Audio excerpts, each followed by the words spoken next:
지난주 우리가 창립 30주년 예배를 드렸습니다. 30년 전 이민 사회의 동토와도 같은 이곳 동쪽 끝 헬리팩스에 한인 교회가 세워졌습니다. 30년 동안 잘 견디고 인내하며 이제 제법 뿌리를 깊게 단단하게 내렸습니다. 이제 하나님 앞에 쑥쑥 자라가는 대나무처럼 건강한 교회가 되기를 우리 모두가 바라고 또 그 일을 위해서 기도하고 합심하고 그런 아름다운 교회가 되기를 소망합니다. 아프니까 청춘이다로 유명한 서울대 교수 김난도라는 교수님이 계시는데 그분의 또 다른 에세이 1000번을 흔들려야 어른이 된다. 참 표현을 잘 하시죠. 1000번을 흔들려야 어른이 된다. 거기에 이런 문장이 있습니다. 견디십시오. 그대는 모죽입니다. 곧 그 기다림의 값어치를 다할 순간이 올 겁니다. 세상에서 가장 높은 대나무처럼 쑥쑥 커갈 시간이 올 것입니다. 여기 모죽은 중국 동부에서 자라는 모소 대나무입니다. 이 모소 대나무 씨를 밭에 뿌리면 아무리 농부가 정성껏 물을 주고 씨를 걷고도 4년에 3cm 자란답니다.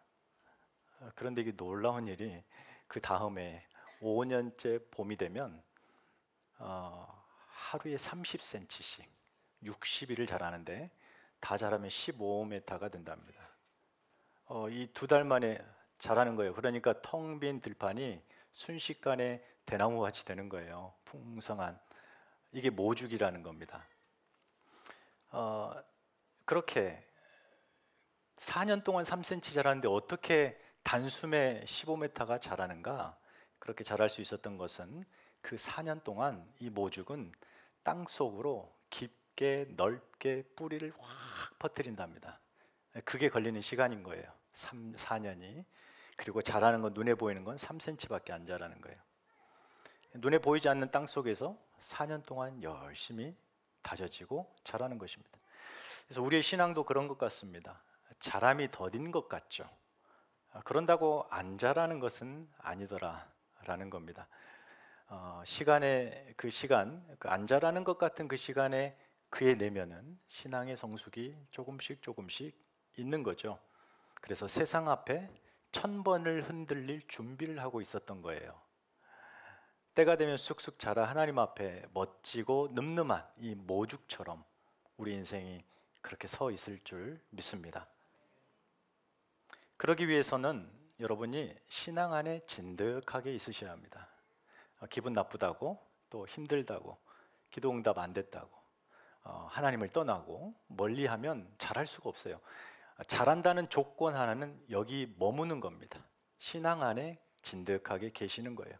그리고 매주를 이렇게 주일 하나님의 말씀을 통해서 하늘의 자양분을 잘 받는 겁니다. 그걸로 여러분의 신앙의 뿌리가 깊어지고 넓어지는 거죠. 솔직히 목회자로서 성도님들을 바라볼 때 제 안에 조급함이 있어요. 신앙이 좀 자라야 되는데 왜 자라지 않을까? 라고 하는, 그래서 때로는 실망하고 그런 것이 있습니다. 누구나 목회자들에게 다 있겠죠.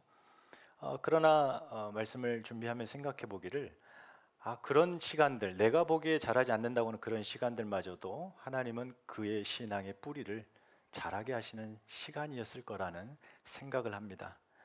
그래서 자라지 않는 게 아니라 뿌리를 깊게 내리고 있구나, 저는 이렇게 생각하기로 했습니다. 마음 편하게. 그러기 위해서 여러분 말씀을 잘 들어야 됩니다. 하나님 앞에 모소 대나무가 되기 위해선 그렇게 말씀을 잘 듣되 깊게 제대로 된 말씀을 잘 들으셔야 돼요. 신앙은 말씀을 들음을 통해서 자라기 때문입니다. 그래서 오늘 마태복음 강의 39번째 시간입니다. 지난 시간 우리가 13장까지 보았는데 PPT가 안 되니까 제가 말씀을 읽는 걸 깜빡했군요. 돼요? 말씀을 펴겠습니다. 14장 1절부터 오늘은 21절까지 조금 길지만 좀 전부 다 읽어보겠습니다. 교독할게요. 신약성경 23면, 마태복음 14장 1절에서 21절. 그때에 분봉왕 헤롯이 예수의 소문을 듣고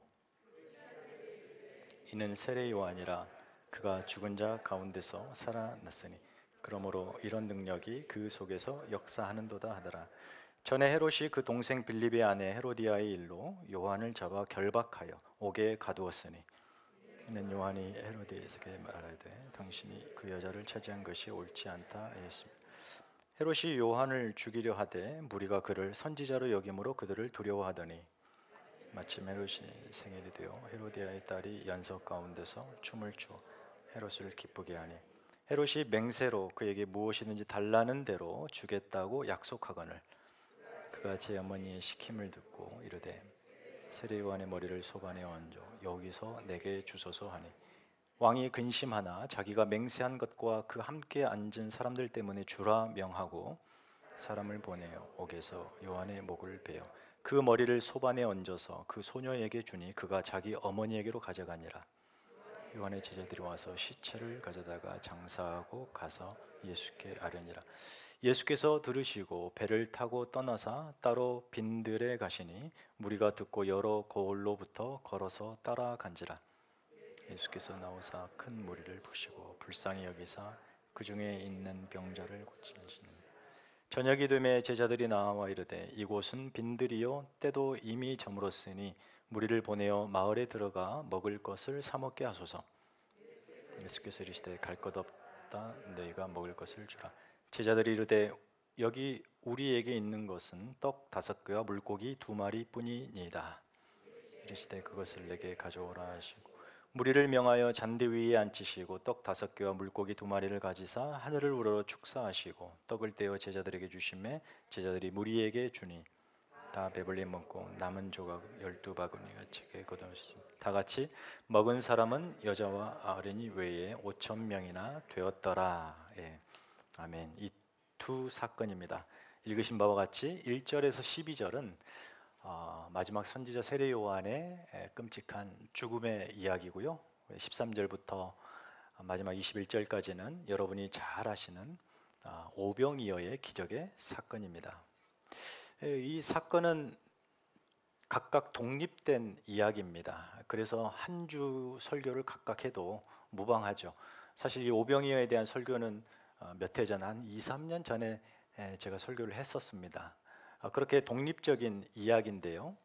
하지만 오늘은 이 두 이야기를 함께 연결해서 살펴보고자 합니다. 그렇게 하는 이유가 이렇습니다. 마태복음, 마가복음, 누가복음 이 세 복음서를 요한복음 빼고요. 이 세 복음서를 공통된 관점에서 예수님을 기록한다 하여 공관복음이라고 학자들이 명칭합니다. 공관복음. 특별히 이제 그 마가가 제일 먼저 썼다라는 가설을 우리가 지지를 하는데요. 이 세 복음서 공이 똑같은 순서를 가져갑니다. 세례 요한의 죽음과 오병이어 사건을 연결지어서 서사를 진행하는데 그런데 마가복음과 누가복음은 이 두 이야기의 연결 방식이 다소 느슨합니다. 그래서 확실히 분리된 이야기처럼 들리고 읽혀지죠. 그런데 우리의 이 마태복음만큼은 이 두 사건을 대단히 밀접하게 연결짓고 있어요. 두 이야기가 이렇게 연결되지 않습니까? 12절에 요한의 제자들이 와서 시체를 가져다가 장사하고 가서 예수께 아뢰니라. 그러니까 이 남쪽 예루살렘에서 있었던 끔찍한 스승의 죽음을 그들의 제자가 북쪽 갈릴리에 한참 열심히 사역하고 계시는 예수님께 찾아와 고한 거예요. 그리고 나서 13절 예수께서 들으시고 배를 타고 떠나서 따로 빈들에 가시니로 연결됩니다. 그러니까 마태는 이렇게 예수께서 빈들로 나가신 이유를 마치 세례 요한의 죽음 그 사건 때문인 것처럼 두 이야기를 연결지어 진행하고 있다는 거예요. 마태만 그렇습니다. 마태만 이렇게 특별히 두 이야기를 묶은 이유가 무엇일까요? 분명히 의도가 있지 않겠습니까? 다시 말해 이 마태는 이 두 이야기를 연결해서 당시 자신의 복음서를 받아 읽어볼 초대교회 성도들에게 어떤 메시지를 던지고 싶었던 거죠. 그것을 추적해 보면서 오늘 우리에게도 동일하게 이 말씀이 도전을 준다는 것을 확인할 것입니다. 오병이어 사건을 모르시는 분은 여기에 거의 없으실 거예요. 처음 최근에 교회 나오신 분 외에는. 그러나 아마 여러분 중 이 오병이어 사건을 세례 요한의 이 끔찍한 죽음의 이야기와 연결해서 설교를 들어본 적은 없으실 것 같다고 생각이 듭니다. 저도 처음 해보는 것이고 또 여러분도 아마 그럴 거예요. 그도 그럴 것이 일단 읽으신 바와 같이 본문이 너무 길잖아요. 짧아야 되는데, 그러니까 이 두 개를 한꺼번에 설교한다는 건 제한된 시간 속에 참 여러 가지 어려움이 있습니다. 또 그걸 떠나서도 주제적으로도 맞물리지 않는 것 같은 느낌을 받기 때문이죠. 마태복음식으로 우리가 보자면 오병이어 사건의 직접적인 원인이 바로 세례 요한의 죽음이다라고 볼 수 있습니다. 그럼 두 개를 반드시 연결해 봐야 되겠죠. 그래서 두 사건은 별개의 사건이 아니라 어떤 강한 주제로 두 개의 사건이 마치 직물처럼 직조되듯이 짜여지듯이 얽히고 설키고 있습니다. 그러므로 세례 요한의 이 죽음이 오병이어 사건을 이해하는데 아주 중요한 빛을 제공합니다. 그래서 세례 요한의 사건에서 빛을 끌어다가 오병이어 사건을 쫙 비춰야 제대로 그 의미를 파악할 수 있다는 거예요. 그것을 확인하기 위해서 일단 마태가 들려주는 이 두 각각의 이야기를 한번 들어보시죠. 북부 갈릴리에서 예수님과 제자들이 하늘나라 이 사역을 한창 하고 계실 때 남쪽 예루살렘에서는 이 끔찍한 이 세례 요한의 죽음이라고 하는 일이 벌어지고 있습니다. 우리가 14장까지 왔는데 오는 길에 세례 요한에 대한 간접적 보고를 두 번을 만났습니다. 한 번은 세례 요한의 제자들이 예수님께 와가지고 우리는 금식하는데 왜 당신의 제자들은 금식하지 않습니까? 라는 질문을 던진 적이 있죠. 9장입니다. 그리고 11장에 와서는 그때는 이제 요한이 투옥되어 있어요. 투옥 중에 요한이 자기의 제자들을 예수님께 보내서 오실 그분이 당신입니까? 아니면 우리가 다른 분을 기다려야 됩니까? 메시아에 대한 약간의 의심 섞인 질문을 던졌죠. 그러니까 11장에 세례 요한이 감옥에 있었고 오늘 14장, 그러니까 11장과 14장 그 사이 어느 시점에 세례 요한이 참수를 당하는 끔찍한 일이 벌어진 거예요. 얼마 후, 세례 요한이 죽은 얼마 후 그 죽게 한 당사자인 분봉왕 헤롯이 북쪽의 갈릴리에서 심상치 않는 민심의 요동을 감지합니다. 예수라는 청년인데 그가 놀라운 기적과 능력을 행한다는 소문을 들은 거예요. 그런데 그 소문을 듣고 이 헤롯, 분봉왕 헤롯의 반응이 참 재밌습니다. 그가 이렇게 반응해요. 신하들을 불러 모아놓고 내가 죽인 세례 요한이 환생하여 지금 그 능력을 펼친다. 그러니까 예수가 누구인지 별로 관심 없어요. 지금 자기가 죽인 세례 요한이 환생의 그 안에 들어가, 예수 안에 들어가 그런 놀라운 일을 하고 있다는 것이 두려운 거예요. 굉장히 지금 두려워서 어쩔 줄 몰라 하는 반응을 보이고 있습니다. 자, 그 이야기를 마태가 들려주고 여러분이 리모컨으로 TV를 포즈 하듯이 딱 거기에 멈춰 놓고 과연 그때 무슨 일이 있었는지 플레이백 하고 있어요. 시간을 뒤로 돌려서 어느 시점으로 가요. 세례 요한이 죽는 그 시점. 3절이 이렇게 시작하죠. 전에로 시작해요. 얼마 오래되지 않았어요. 거기에 세 사람이 새로운 인물이 등장합니다. 헤롯, 그의 동생 빌립, 빌립의 아내 헤로디아. 여기서 헤롯은 예수님이 태어날 당시의 헤롯 아닙니다. 그 헤롯은 헤롯 대제, 이 모든 헤롯들의 아버지 헤롯 대제. 본문의 헤롯은 그의 아들 헤롯 안티파스입니다. 물론 빌립도 그의 아들이에요. 이 헤롯 안티파스와 빌립은 서로 이복 형제예요. 배가 다른 형제입니다. 헤로디아는 빌립의 아내입니다. 이 헤로디아는 유대 제사장 가문의 딸입니다. 이 당시 제사장은 대단히 권력가죠. 그도 그럴 것이 몇십 년 전에 유대를 통치한 게 제사장들이었어요. 제사장 하스모니안 왕가, 제사장 왕이거든요. 거기 출신, 그 혈통의 딸이에요. 헤로디아는 정통의 유대인입니다. 그런데 4절에 보니까 헤롯 안티파스가 빌립의 아내, 동생의 아내인 헤로디아를 차지했답니다. 빼앗은 거죠. 여러분, 그 아내를 빼앗기 위하여 뭘 했겠습니까? 있는 아내를 버렸겠죠. 아마 이 헤로디아가 가진 유대 제사장 혈통 때문에 이 무리수를 둔 것 같아요. 헤롯 가문은 이방 가문이에요. 이방인들이에요. 이방인들이 유대인을 통치하려고 하니까 언제나 이 정통성의 발목을 잡혔습니다. 그래서 늘 정통성을 가지고 있는 제사장 가문과 가까이 지내려고 했죠. 그리고 결혼도 하고 그렇습니다. 그러니까 이 헤롯 안티파스는 바로 그것이 자신의 약점이라고 생각한 거예요. 유대 제사장의 혈통을 갖고 싶었던 거죠. 권력을 위해서라면 이 헤롯은 자기 아내도 버립니다. 그리고 헤로디아를 취했죠. 당시 헤롯 안티파스가 버린 자신의 아내는 누구였냐면 이웃 왕조 페트라라고 하는 왕국의 나바티아 왕의 딸이에요. 공주죠. 이웃 왕의 공주를 데려다가 아내 삼았는데 매몰차게 버린 겁니다. 그 아버지가 가만히 있겠습니까? 그래서 나바티아와 헤롯 간에 전쟁이 벌어지죠. 그러니까 이 여인을 취하기 위하여 전쟁도 불사하고 형제지간에 갈라서고 그 다음에 온통 민심을 요동케 하는 그 일을 주저하지 않았다. 그가 바로 헤롯 안티파스입니다.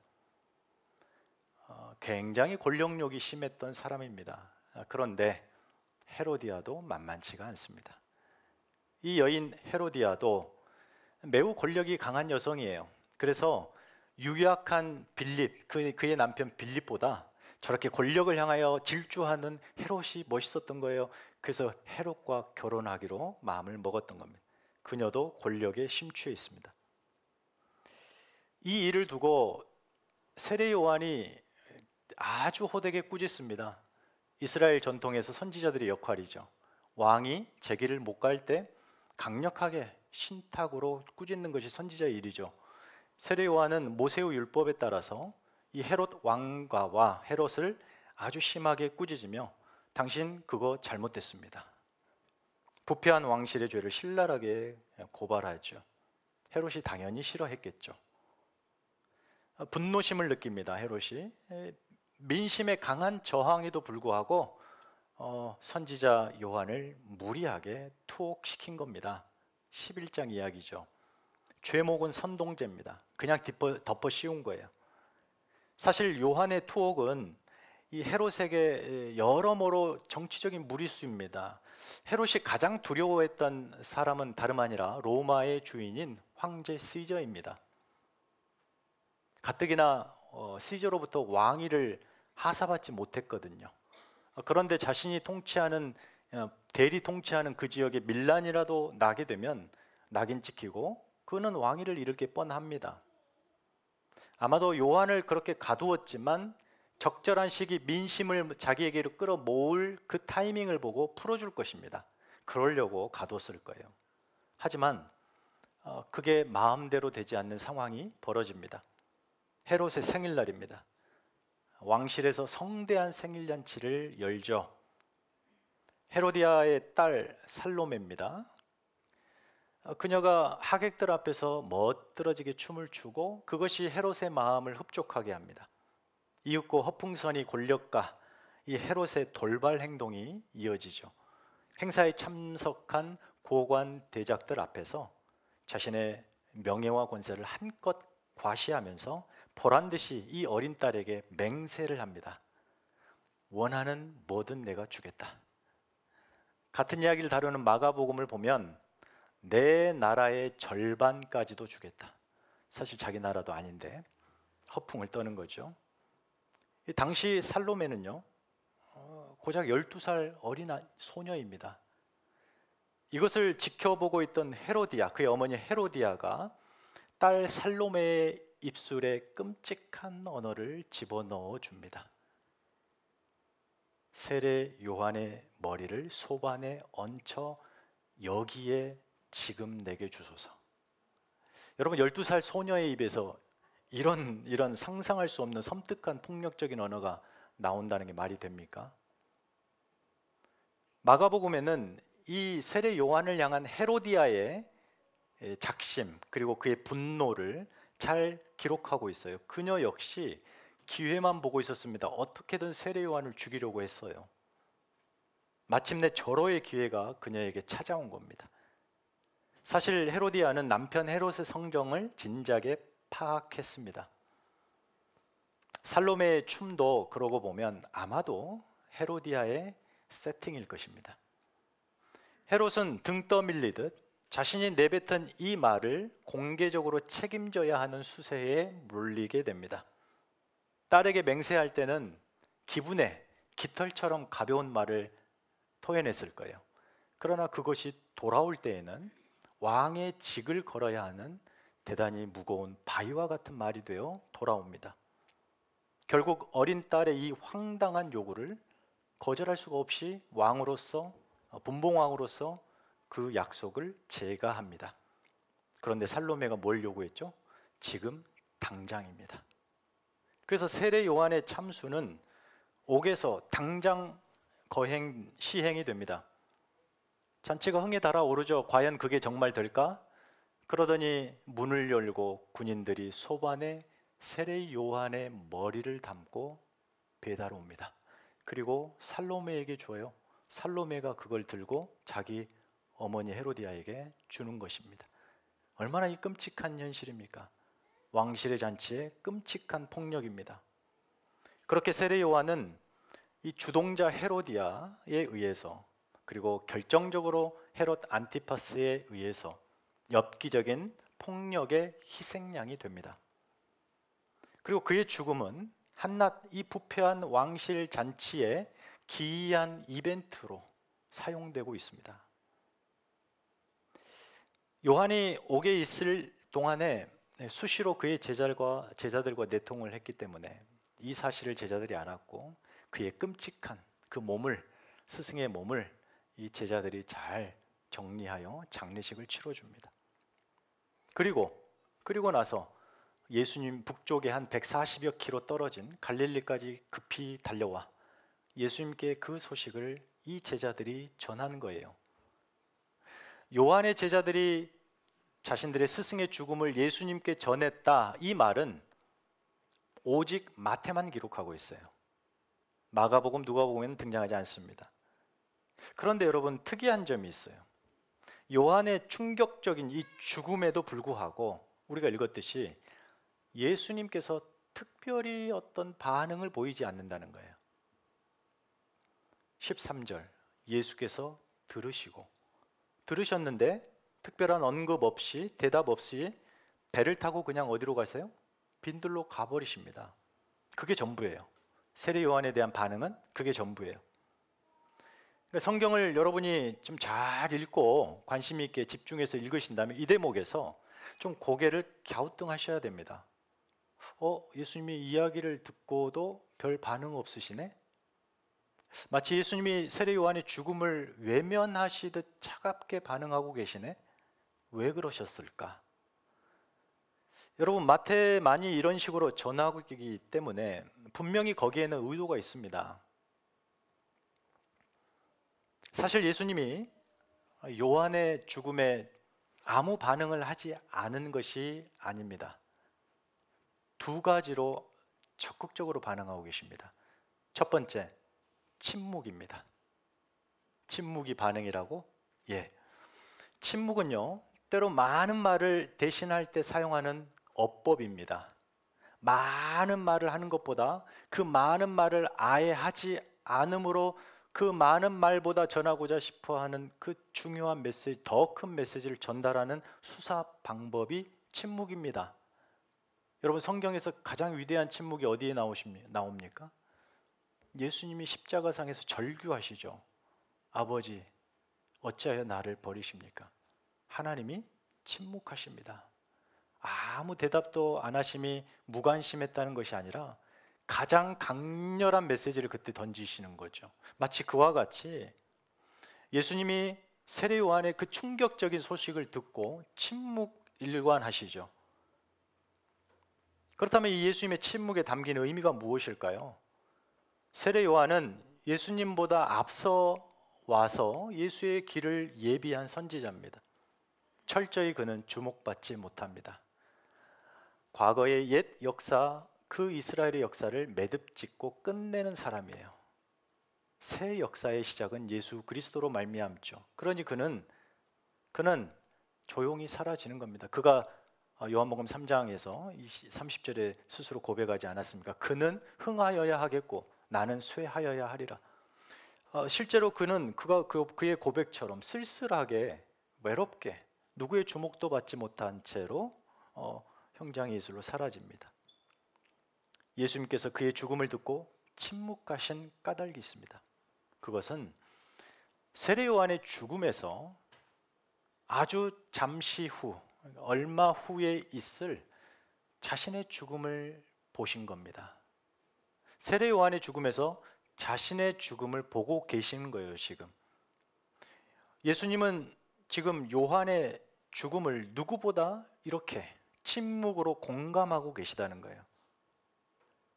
세례 요한은 자신의 죽음으로까지, 마지막 그 죽음으로까지 선지자의 사명을 감당했는 어떤 사명이요? 메시아의 죽음을 예고하는 자신의 죽음이었습니다. 그래서 이 요한의 죽음은 바로 얼마 후에 있을 예수님의 죽음에 여러모로 복선을 제공하고 있어요. 어떤 복선인지 한번 들어보십시오. 예수님도 얼마 지나지 않아 요한처럼 정치와 종교가 맞잡은 세상 폭력의 희생양이 될 것입니다. 투옥과 고난과 죽음을 공히 맞이하실 거예요. 요한처럼 한 정치인의 무책임한 명령에 아주 잔인한 죽음을 맞이할 겁니다.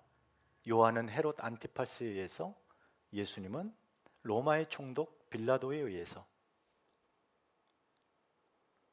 요한이 은밀하게 옥에 가두어져서 거기서 충격적인 폭력을 당해 죽죠. 그러나 그렇게 끝나지 않지 않습니까? 그의 머리는 쟁반에 얹어져서 잔치에 전시되는 수모를 겪습니다.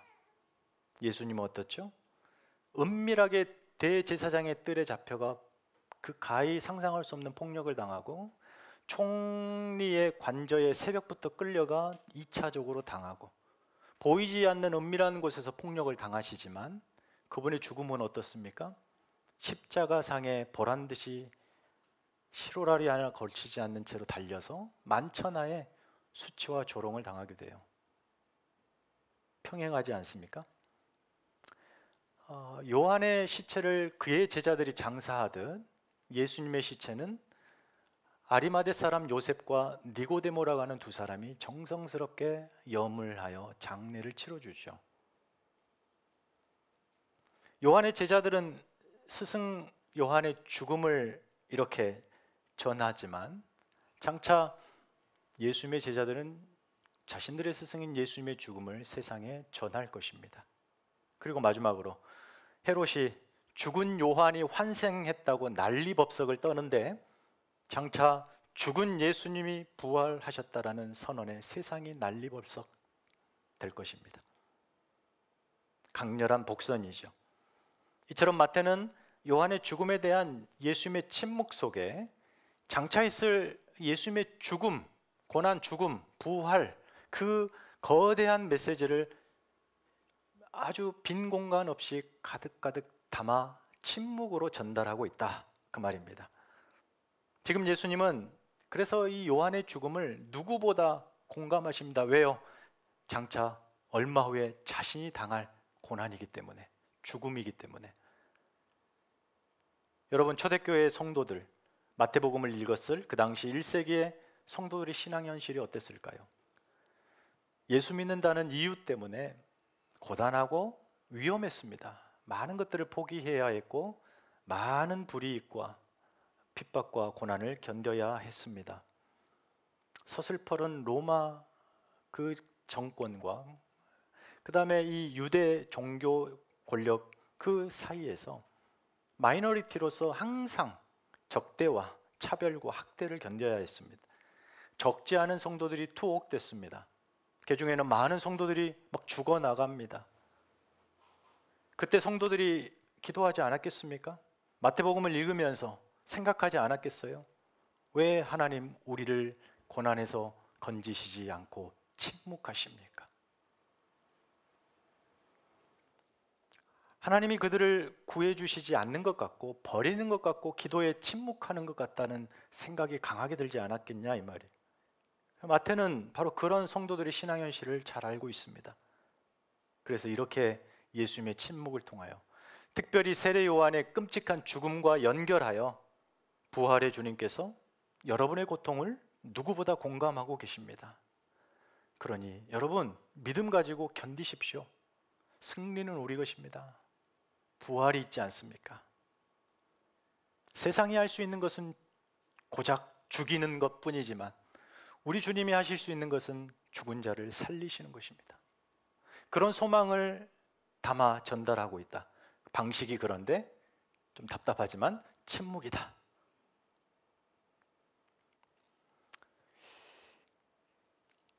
그래서 예수님이 이들의 현실을 외면하시는 것이 아닙니다. 지금 예수님은 그들과 함께 있습니다. 성도들과 함께 계셔요. 그리고 성도들의 현실을 누구보다 공감하십니다. 당신이 지나온 과거이기 때문에. 히브리서 4장 15절에서도 우리에게 있는 대제사장은 우리의 연약함을 동정하지 못하실 리가 아니요. 동정하신다는 말이잖아요.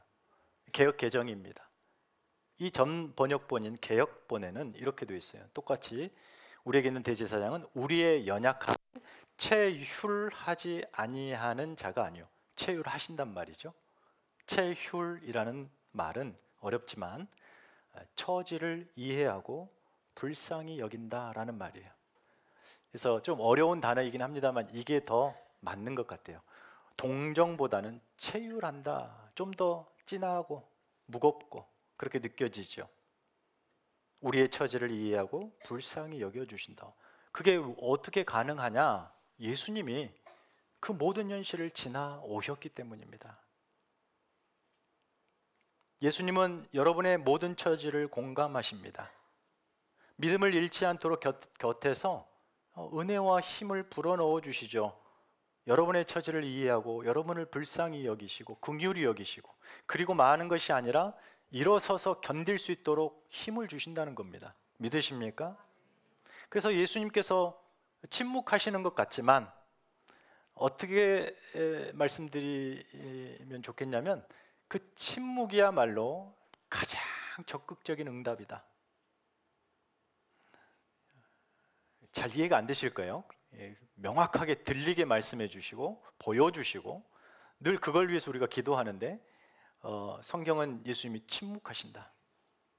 말을 괜히 이렇게 미워하고 돌리는 것 같은데 사실입니다. 예수님께서 여러분을 외면하시거나 기도를 듣지 않으신다는 것이 아니라 긍휼히 여기사 여러분의 기도에 귀 기울이시고 응답하시고 길을 인도하시는 분이 우리 예수님이십니다.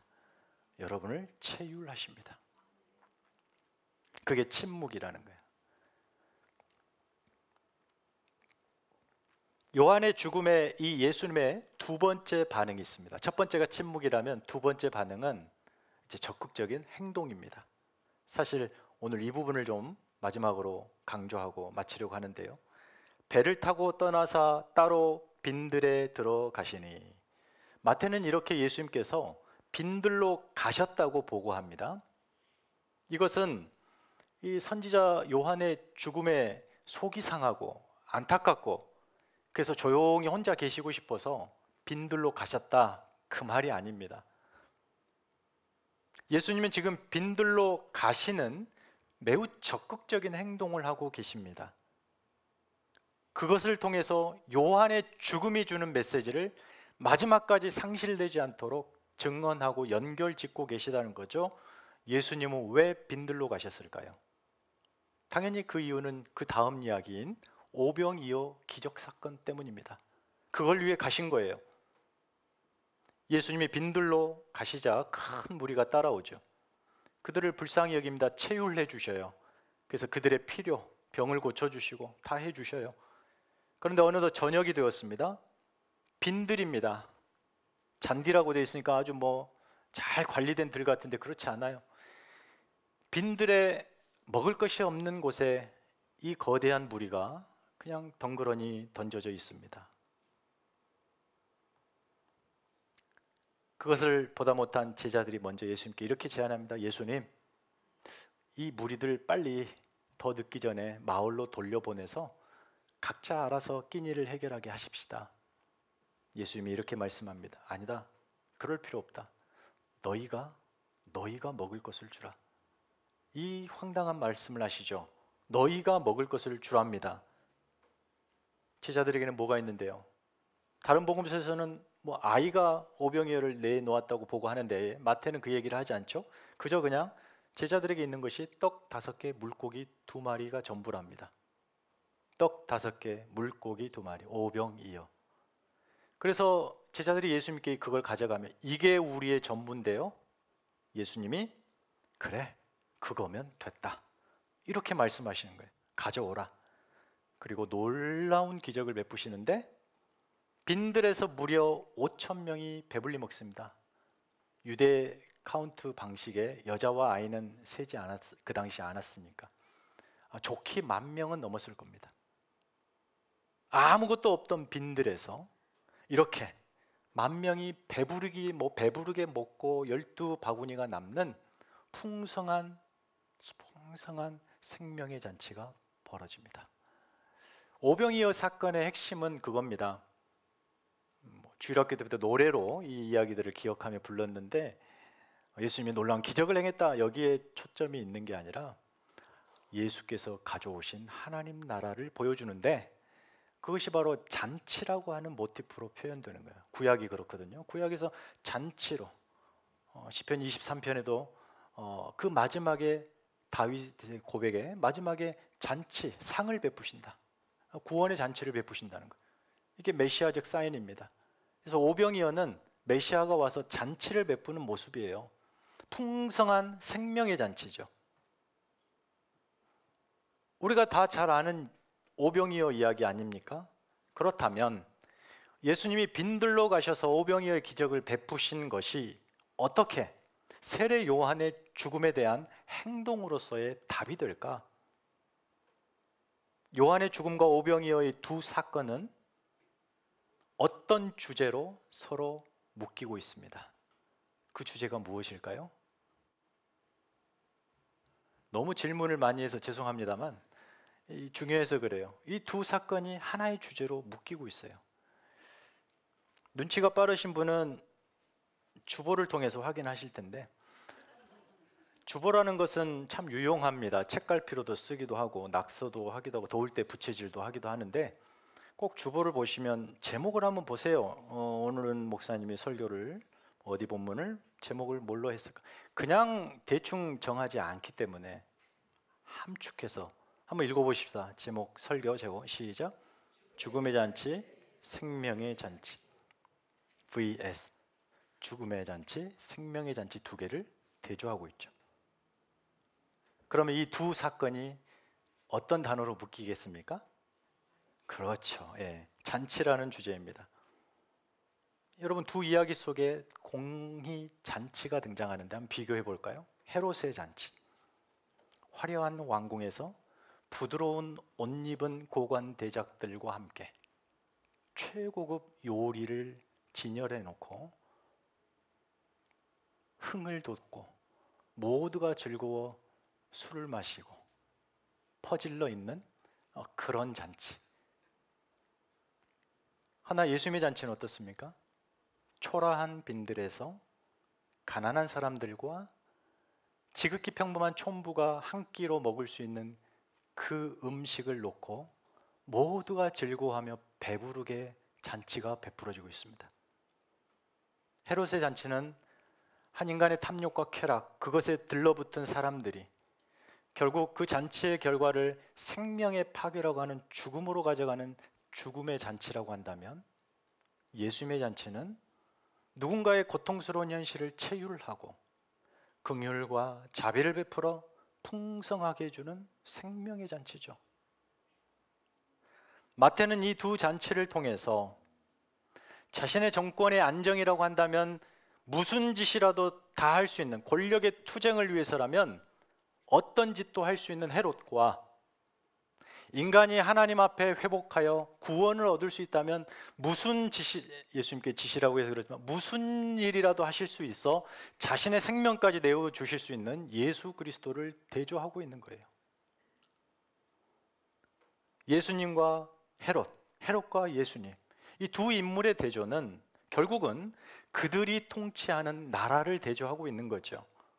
폭군 헤롯이 통치하는 나라와 하나님의 아들 예수 그리스도가 통치하는 하나님 나라를, 그 성격을 대조하고 있죠.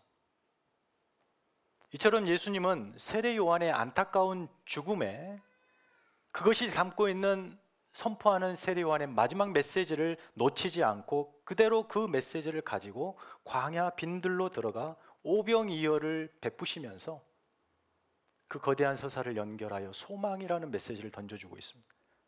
예수 믿고 하나님 나라를 사는 초대교회 성도들을 보십시오. 다시 한번. 그들은 어떻습니까? 여전히 시저가 다스리고 이런 폭력의 분봉왕들이 다스리고 총독들이 다스리는 아래 있습니다. 그러나 그들은 예수 그리스도가 다스리시는 하나님 나라에 들어와 있습니다. 이미 그들은 하나님 나라 잔치에 들어온 자들이죠. 예수님으로 말미암아 생명을 얻고 누리는 하나님의 백성들입니다. 하나님이 책임지시는 인생들이죠. 세상이 생명 주지 않습니다. 세상은 그저 그들의 생명을 착취할 따름입니다. 우리에게 생명은 오직 하나님으로부터 온다. 이게 여러분의 평생에 붙들고 가야 할 신앙 고백인 줄 믿습니다. 그게 우리가 세상을 사랑하는 법칙이에요. 세상 권력자, 세상 권세자들이 다스리는 그 속에서 우리만이 살아가는 우리의 방식인 거죠. 그래서 네 번째 복음서인 요한복음도 똑같이 오병이어 사건을 기록하면서 바로 그 떡을 하늘에서 내려온 생명의 떡, 예수 그리스도라고 표현하고 있죠. 예수를 믿는다는 것은 그 떡을 먹었다라는 거죠. 우리는 그 떡을 먹고 영생을 얻어 삽니다. 영생을 살아요. 소멸되는 육신의 생명을 사는 것이 아니라 영원한 생명을 살아요. 어떻게요? 예수 그리스도를 믿음으로. 여러분의 인생의 행복과 만족과 기쁨과 영광은 오직 예수 그리스도를 통하여 가능합니다. 여러분의 인생 헤롯의 잔치 자리에 있는 것이 아니라 예수님의 생명의 잔치 자리 안에 있습니다. 화려한 왕궁이 아닙니다. 초라한 빈들입니다. 어디에 생명이 있는가를 보십시오. 마태가 지금 어디에 생명이 있는가를 소개하고 있습니까? 신앙생활은 그래서 예수가 주시는 생명으로 나날이 풍성하게 자라가는 것입니다. 그것이 성도에게 참 행복이요 만족이요 기쁨이요 명예요 영광입니다. 헤롯의 잔치, 세상 잔치에는 어떤 생명도 없습니다.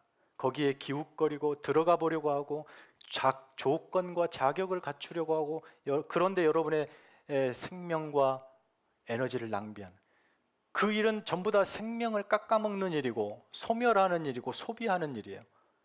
잔치가 잔치의 대가입니다. 그런 잔치의 대가. 그러나 예수님의 잔치는 어떻습니까? 오히려 생명이 더 풍성해집니다. 베풀어지는 은혜가 더 큽니다. 그래서 여러분의 생애가 어느 잔치로 초대를 받았는지를 잊어서는 안 됩니다. 그러므로 여러분의 인생이 빈들에 서 있는 것 같고, 그래서 아무도 없는 그 자리에 홀로 외로움이 고단하고 답 없어 보이는 그 적막한 현실에 있다고 생각할 수 있습니다. 그리고 여러분이 가진 그 어떤 것이 이렇게 오병이어처럼 초라한, 사실 이 오병이어는 제자들에게 희망의 씨앗이 아니라 절망의 증거였습니다. 우리 이거밖에 없습니다. 절망이죠. 그래서 여러분이 가진 어떤 그것이 여러분의 눈에는 절망으로 보일 거예요. 그렇다 할지라도 여러분의 그 현실 속에 예수가 들어오시고 여러분이 절망이라고 낙인 찍은 여러분이 가진 그것이 예수님의 손에 들려질 때 놀라운 생명의 능력이 있습니다. 사망 권세도 무릎 꿇는 예수의 권세가 여러분의 삶을 단단히 붙들고 있기 때문이죠.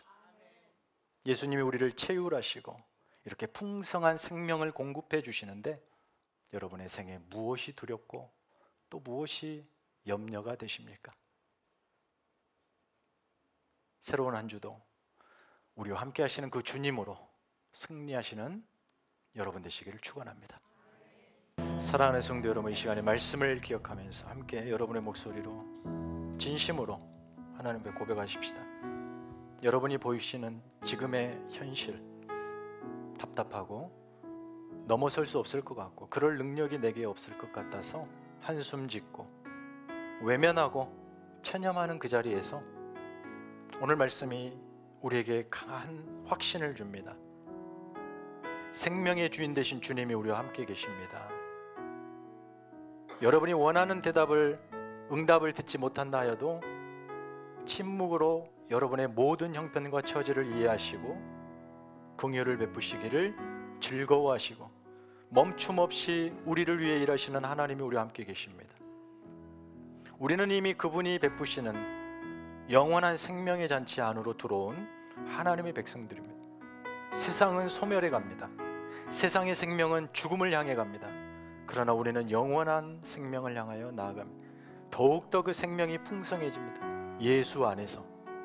그렇게 여러분의 생애가 그 예수 안에서 풍성해져서 소두의 마른 바와 같이 모소 대나무처럼 하나님 앞에 아름답고 늠름하게 한 번 사는 그 인생에서 그 놀라운 자람을 경험할 수 있도록 하나님 한 주간도 우리와 동행하시고 힘주시고 믿음을 주시옵소서. 함께 기도하겠습니다.